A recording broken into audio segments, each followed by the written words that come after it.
જે કોઈ એક જ ફ્રૂટ લેજો, હે ને? તો આપણે મિક્સ ફ્રૂટની ડીશ નથી બનાવવાની. એ બહાર માર્કેટમાં મળતી હશે મિક્સ ફ્રૂટની ડીશ ભેગી કરીને બનાવીને આપતા હશે, આઈ ડોન્ટ નો.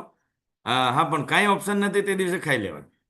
કાંઈ ઓપ્શન ના હોય ને તે દિવસે તમે આગુબાજુ એને કહેવાનું કે ભાઈ કાં તો મને ખાલી તરબૂચ આપ, કાં તો તરબૂચ ભેગું બધું ભેગું ન કર. હે ને? તો એને અલગ અલગ નહીં કહેવાનું, કોઈ એક જ ડીશ બનાવીને આપ મને. બરાબર? ક્લિયર? સો આવી રીતે ભેગું કરીને નહીં ખાવાનું. કેમ નથી ખાવાનું? તો એક આલ્કલાઇન છે, એટલે કે કેળા આલ્કલાઇન છે, કેળા સ્વભાવે મીઠા છે.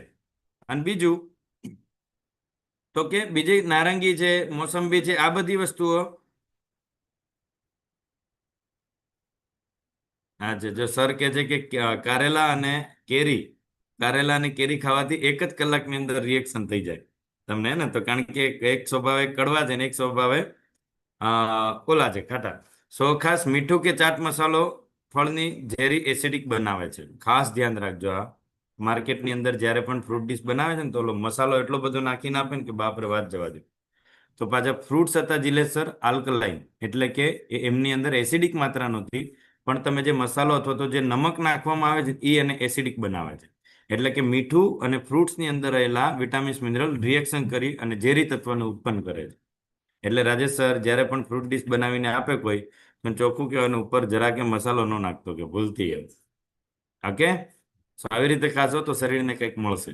નહીતર બોડી ઓલા મીઠાને કાઢવામાં જ અલગ અલગ બોડી મહેનત કરશે કે આ વધારાનો કચરો આવી ગયો લાગે, વધારાનું મીઠું પડી ગયું લાગે છે, તો કે આને પહેલા અલગ કરો એમ. તો એનાથી તકલીફ થશે. ક્લિયર?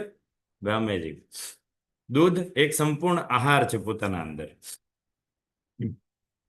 કારણ કે તમે જોયું હશે કે બાળક 6 મહિના સુધી માત્ર એક ફીડિંગ ઉપર જીવિત રહે છે, રાઈટ? ગાયનું વાછરડું એકમાત્ર દૂધ પીવાથી એના 2-3 મહિના સુધી જીવિત રહે છે. એને કોઈ પણ પ્રકારનું ઘાસ ખાવાની જરૂર પડતી નથી અને ખાતું પણ નથી. બરાબર?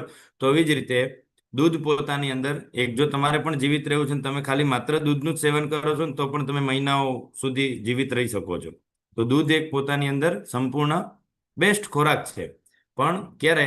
તો જીલેશ સર કે ખાલી દૂધ સાથે હવે બીજી બધી વસ્તુ એડ કરતા જઈશું ને, તો પછી પાછો વજન વધતો જશે. તમે દૂધે ખાવું છે, તમારે ઘીએ ખાવું છે, અને